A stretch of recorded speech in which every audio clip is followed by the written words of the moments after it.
4 দশকের রক্তক্ষয়ী সংঘাত, প্রায় 40,000 প্রাণহানি, অসংখ্য বোমা হামলা ও পার্বত্য সংঘর্ষের পর অবশেষে শান্তির পথে পা বাড়ালো কুর্দিস্তান ওয়ার্কার্স পার্টি পিকেকে।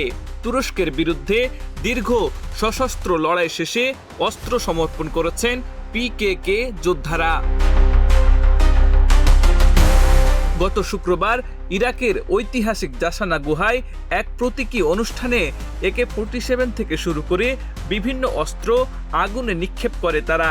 একবিংশ শতাব্দীর কূটনৈতিক ও সামরিক বাস্তবতায় এটি শুধু প্রতীকী নয়, বরং বাস্তব শান্তি প্রক্রিয়ার সূচনা বিন্দু বলেই দেখছেন বিশ্লেষকরা।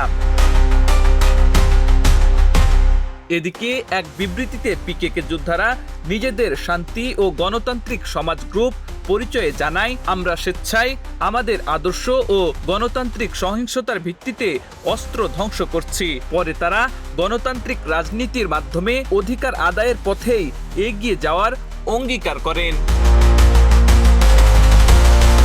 পিকেকে এই সিদ্ধান্ত নেয় সংগঠনের বন্দী নেতা আবদুল্লাহ ওয়াজালানের আহ্বানে। অনুষ্ঠানে অর্ধেক নারী যোদ্ধা অংশ নেয়। তারা একে একে অস্ত্র তুলে দেন একটি বিশাল ধূসর পাত্রে, এরপর সেগুলো আগুনে জ্বালিয়ে দেওয়া হয়।